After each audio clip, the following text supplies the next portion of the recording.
There were stories of children being raped, pregnant women's bellies being slit open, and their eyes told an outsider that too much of it must have been true. There was no army here, but still people were nervous. Do you feel safe here, or have you heard that they're coming here today or anything? Yeah.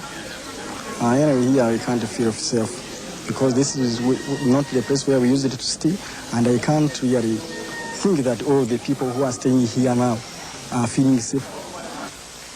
The group from Chavunze did not, and the next day began their walk to still another town. But it was hard to find a place unmarked by violence. Recent attacks by the army throughout this area, called the Lurero Triangle, had left town after town deserted. Those who stayed were too old or too scared to run. A week before, 1,500 students and teachers had made the same kind of escape, where the only protection was a prayer. Lord, we are coming. Please protect us on our way as we come. You are our strong rock. Please land us safely. Now, having reached Kampala, the school principal, Joyce Kadu, is helping to house more than a dozen staff and their children. For the first time in almost 60 years, there are no classes, only meals to prepare. The school had stayed open under Amin and Obote, but not now. Although everyone is safe here, they wonder if the fighting might come to Kampala, if uniformed men might hurt them here, or if there might be another coup. They're anxious for any news that might tell them it's safe. That's their small battle. I think everybody is fighting a war in one way or another. There are people who can fight the war with guns. There are people who can fight the war with money. But our own simple fighting the war is to say that all these children come into school, whether they've got money or not, let's put them in school. But you've lost. You've had to leave. Mm-hmm. We've lost. We've had to leave. But we're still hopeful that this is not the end. What they hope for is one power that is strong enough militarily to win decisively. And they hope for some leader that is strong enough to control the army's unchecked violence. So far, Uganda's Chief of Defense Forces, Basilio Okello, has been unable to achieve either goal. Stand up! What the government has done is to persuade some rebel groups who had fought against Obote to hand over their arms. They're not as strong as the NRA, but they now back the military council. Now they sing not for their cause, but for Uganda's as a whole. Whatever comes out of here will go to the council. Andrew Kayira is one of those rebel leaders who joined the military council, but he did not give up his arms. For now, he's concentrating on meetings, but soon he feels he may have to make a choice. We may not have to take sides yet, till after some time. One thing that is making the situation difficult are the reports of atrocities being committed by UNLA, the indiscipline in the UNLA. And that has been one of the items on the agenda today. And, I had to speak very strongly on it. Do you believe the reports? Of course I do.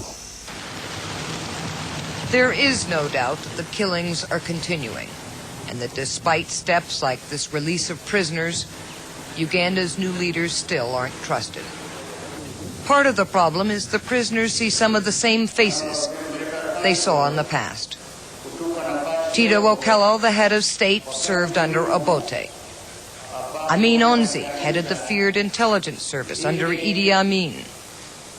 Too many of the country's new leaders are old faces tainted with the past, and few Ugandans believe that they didn't play some role in the system they're now trying to change. Like the country as a whole, the prisoners welcome the leaders.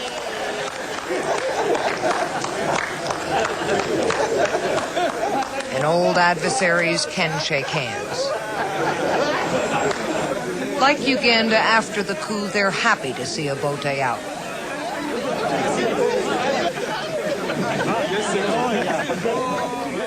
They're happy to have a little breather of freedom, but they can't quite believe that the new regime will bring peace. Well, at least in words and the deeds, they talk of change, that they have changed. And they talk of peace. And they are not involved in the atrocities right now, if indeed they are genuine. But they have to show it by dealing with their juniors. Have they shown that yet? Well, not yet, not right now. And that's what I've been demanding. I want to see it soon, if not tomorrow. With the best of intentions in the world, with the best efforts possible, you cannot make a miracle overnight. What is important is that there should be a systematic effort to change things. And I see the signs of the systematic efforts everywhere.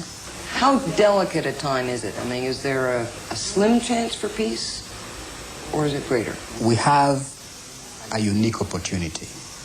But like any opportunity, it depends how you manage it. It could usher in a new era if properly managed, or it could waste, and then we sink into a deeper mess than that from which we are trying to pull ourselves out.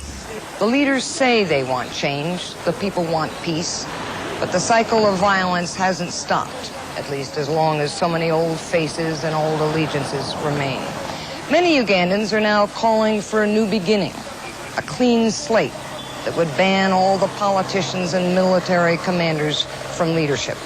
It sounds so simple, but it's a dream. Monuments like Obote's medallion may be taken down and hidden away, but men who are used to power, with both the benefits and abuses, they can't be removed that easily. In some form, they will hang on, just as the people are trying to hang on to hope. We are crying for our nation.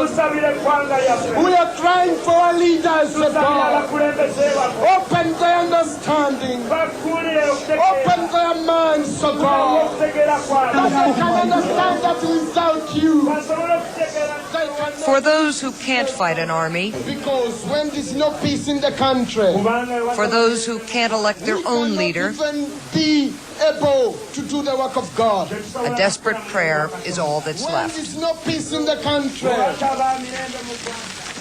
For the Journal, this is Ann Medina in Uganda.